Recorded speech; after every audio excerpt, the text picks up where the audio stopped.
বিকেলের নাস্তার জন্য মুখরোচক আর মজাদার কিছু বানাতে চাইলে এই নাস্তাটাকে কিন্তু মাত্র একটি ডিম আর 1 কাপ ময়দা দিয়ে সহজে আর ঝটপট তৈরি করে ফেলতে পারবেন। খেতে দুর্দান্ত মজার হয়। তৈরি করতে কোনোই ঝামেলা নেই, যে কেউ খুবই কম সময়ে তৈরি করে ফেলতে পারবেন। একবার তৈরি করে দেখবেন বারবার তৈরি করার রিকোয়েস্ট আপনার কাছে আসতেই থাকবে। নাস্তা তৈরি করার জন্য প্রথমে একটি বোলের মধ্যে দিয়ে দিব 1 কাপ পরিমাণ ময়দা, 1 চামচের 4 ভাগের 1 ভাগ পরিমাণ দিয়ে দিচ্ছি লবণ, আর দিয়ে দিচ্ছি 1 টেবিল চামচ পরিমাণ সয়াবিন তেল। এখন এই সব কিছুকে ময়দার সঙ্গে ভালো করে মিশিয়ে নিতে হবে। একটু সময় নিয়ে মেশাতে হবে যাতে করে ময়দার সঙ্গে তেল এবং লবণ ভালো করে মিশতে পারে। তো একটু সময় নিয়ে ভালো করে মিশিয়ে নেওয়ার পর যখন এটাকে হাতের মধ্যে নিলে দেখতে পারবেন খুব সহজেই মুঠ করে ফেলা যাচ্ছে, আবার খুব সহজেই ভেঙেও ফেলা যাচ্ছে। তখনই বুঝতে হবে এটা রেডি হয়ে গেছে। এখন আমি এর মধ্যে অল্প অল্প করে নর্মাল তাপমাত্রার পানি দিব আর এটাকে ভালো করে মেখে নিব।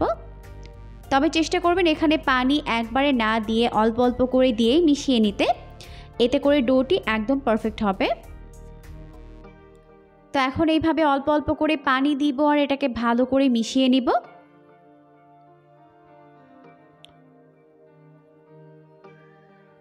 ভালো করে মেখে একটি সফট ডো তৈরি করে নিচ্ছে। এখন আমাদের ডোটি তৈরি হয়ে গেছে। এখন এই ডোটিকে ঢেকে 10 মিনিটের জন্য রেস্টে রেখে দিব, আর এই 10 মিনিটের মধ্যে ডোটি ভালোভাবে সেট হয়ে যাবে। তো এটাকে এখন ঢেকে রেখে দিচ্ছি। এরপর চলে এলাম পরবর্তী স্টেপে। এই জন্য চুলায় একটি প্যান বসিয়ে দিয়ে দিলাম 2 টেবিল চামচ পরিমাণ সয়াবিন তেল, আর দিয়ে দিলাম প্রায় 3 টেবিল চামচ পরিমাণ পেঁয়াজ কুচি। পেঁয়াজগুলোকে দেওয়ার পর এরকম হালকা করে একটু ভেজে নিলাম। ভাজতে ভাজতে যখন পেঁয়াজ এরকম নরম হয়ে গেছে তখন এর মধ্যে দিয়ে দিলাম 1 চামচ পরিমাণ কাঁচামরিচ কুচি, দিয়ে ভালো করে নেড়ে চেড়ে ভেজে নিলাম। এখন আমি এর মধ্যে এরকম গ্রেট করা গাজর দিয়ে দিলাম। চাইলে আপনারা এখানে পছন্দ মতো যে কোনো সবজি ব্যবহার করতে পারবেন, যেটা খুব সহজে সিদ্ধ হয়ে যায়।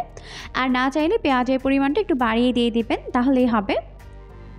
তো গাজরগুলোকে হালকা করে ভেজে নেওয়ার পর দিয়ে দিলাম 1/2 চামচ পরিমাণ জিরার গুঁড়া, স্বাদ মতো দিয়ে দিলাম লবণ, খুবই সামান্য পরিমাণে দিয়ে দিলাম হলুদের গুঁড়া আর সামান্য পরিমাণে লাল মরিচের গুঁড়া, দিয়ে একত্রে সব কিছুকে ভালো করে মিশিয়ে নিলাম।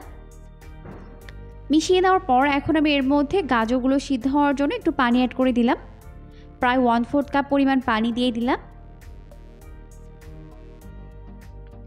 এরপর এর মধ্যে অ্যাড করে দিচ্ছি 1/2 চামচ পরিমাণ আদা রসুন বাটা, দিয়ে ভালো করে নেড়েচেড়ে মিশিয়ে এটাকে সিদ্ধ করে নিচ্ছে। তো প্রায় 3 থেকে 4 মিনিটের মতো আমি গাজরগুলোকে ভালোভাবে সিদ্ধ করে নিয়েছি, আর এখন কিন্তু পানিটা টেনে এসেছে। এই পর্যায়ে এর মধ্যে একটি ডিম ভেঙে দিলাম, দিয়ে খুব ভালো করে এটাকে মিশিয়ে এরকম ক্রাম্বল করে নিচ্ছে, দেখতেই পাচ্ছেন।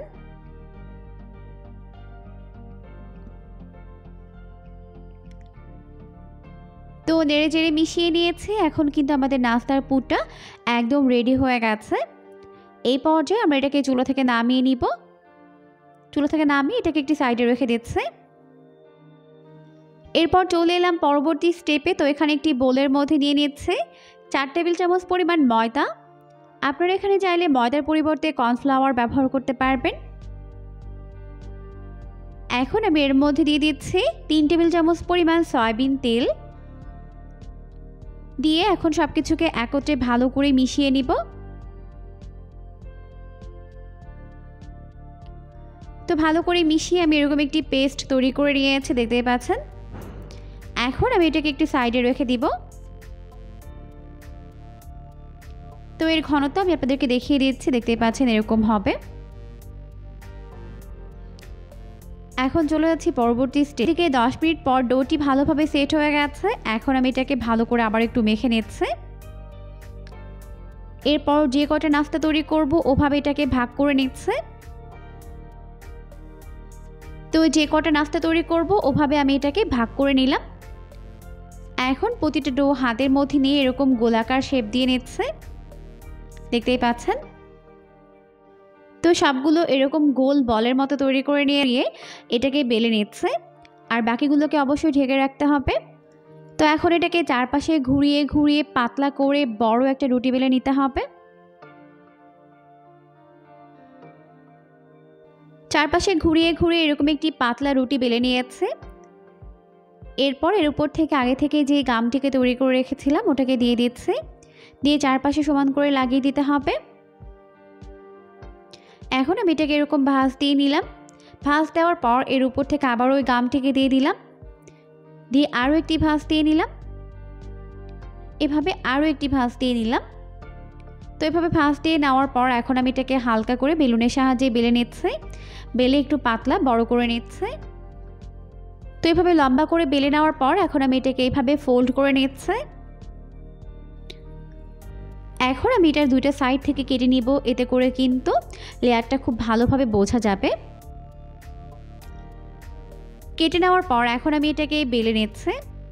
তো এটাকে এরকম চারপাশে ঘুরিয়ে ঘুরিয়ে বেলে নিতে হবে। বেলে নেওয়ার পর এখন আমি এটার চারপাশটা এরকম করে কেটে একটি চারকোনা শেপ দিয়ে নিলাম। এরপর এর মাঝখানে এইভাবে পুর দিয়ে দিব, পুর দিয়ে এর মুখটাকে ভালো করে সিল করে দিচ্ছে। তো ব্যাস তৈরি হয়ে গেল আমাদের একটি নাস্তার শেপ। এভাবেই আমি বাকিগুলোকেও বানিয়ে নিব। তো এরপর আমি নাস্তাগুলোকে ভেজে নিব, তাই চুলায় একটি প্যান বসিয়ে যথেষ্ট পরিমাণে সয়াবিন তেল দিয়ে দিয়েছে।